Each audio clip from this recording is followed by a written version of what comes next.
2000 equity shares of rupees 10 each were issued to limited, ये कोई company है, equity share जो है 10 रुपये का इशू किया गया है किसको, लिमिटेड।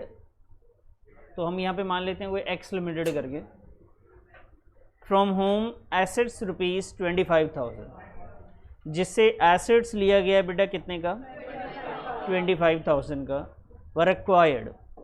तो ये इन्होंने एसेट्स लिया 25,000 का, और ध्यान से देखना इधर, पेमेंट जो कर रहे हैं 2000 equity share of rupees 10 each.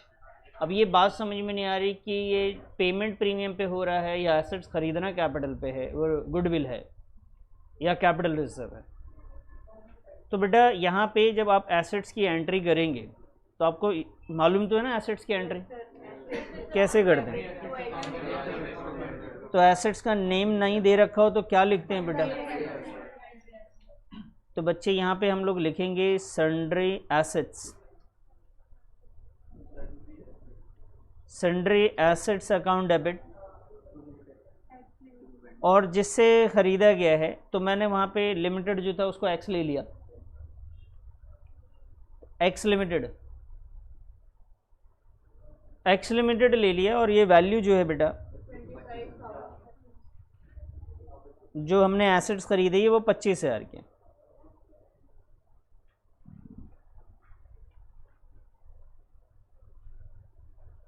ठीक है जी, बुक में देखना कौन सा लिमिटेड दे रखा है बेटा, एक्स ही दे रखा है। तो एक्स लिमिटेड से हमने ये एसेट्स खरीद लिया। मैंने आपसे बताया था कि जब हम एसेट्स खरीदते हैं तो जितने का हमने एसेट्स खरीदा है वही हम पे करेंगे इसको, है ना। अब जो है एक्स लिमिटेड को हम पे करेंगे, तो एक्स लिमिटेड हमारी लायबिलिटी थी, ये हमारे लिए क्या था बेटा, ये जब ख़रीदा था तो लायबिलिटी बढ़ गई थी। सन्ड्री एसेट्स हमारे लिए क्या था, एसेट्स बढ़ रहा था तो डेबिट हुआ था। अगर मैं इस लायबिलिटी को पे करूँगा तो लायबिलिटी पे होगा तो क्या हो जाएगा बेटा, तो यहाँ पे मैं लिखूँगा एक्स लिमिटेड डेबिट, और वो वैल्यू कितनी होगी 25,000। और जो एक्स लिमिटेड को मैं पेमेंट कर रहा हूँ उसमें क्वेश्चन ने बता दिया आपको कि कैसे पेमेंट करना है आपने, to equity share capital account. अब बेटा यहाँ पे क्या हुआ कि number of shares already given है और फेस वैल्यू भी गिवन है। फेस वैल्यू इन्होंने दे रखा है आपको 10 रुपये का, और नंबर ऑफ शेयर्स कितना दे रखा है, इसको अगर आप सॉल्व करेंगे तो ये आ जाएगा। तो इस हिसाब से तो हमने सिर्फ 20,000 ही पे किए ना, इसको हमने पैसे ज़्यादा लिए, शेयर्स कम दिया है। ऐसा कब करते हैं बेटा, जब हम शेयर्स को सिक्योरिटीज़ पे इशू करते हैं, सिक्योरिटीज़ प्रीमियम रिज़र्व, तो हमने सिक्योरिटी प्रीमियम रिज़र्व लिया है उससे। बात समझ में आ गई आपको।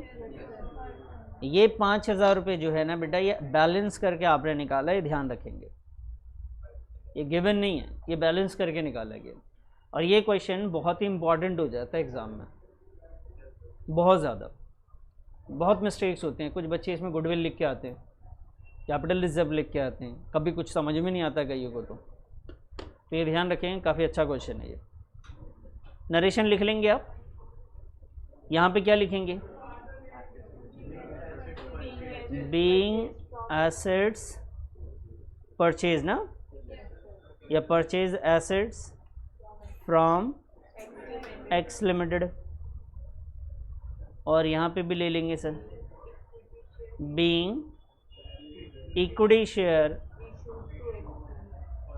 To X limited. आप ये भी लिख सकते थे being equity share issued at a premium to X limited, ऐसे भी लिख सकते हैं।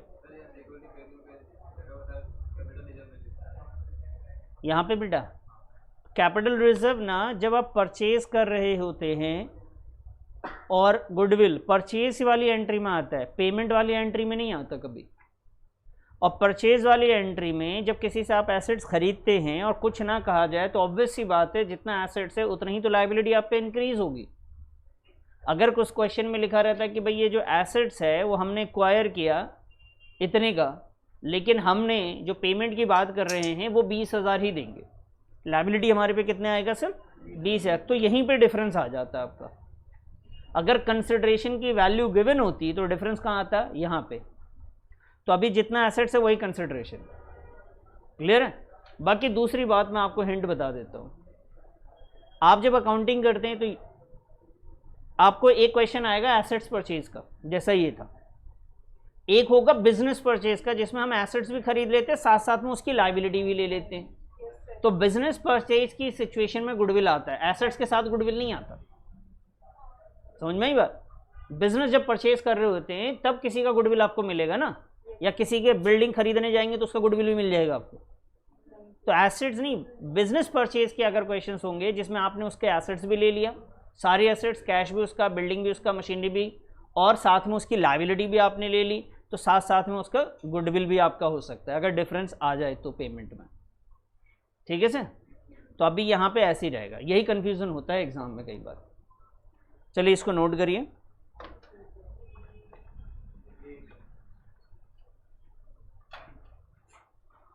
अगर कर लिया हो तो फिर हम लोग नेक्स्ट क्वेश्चन की तरफ बढ़ेंगे।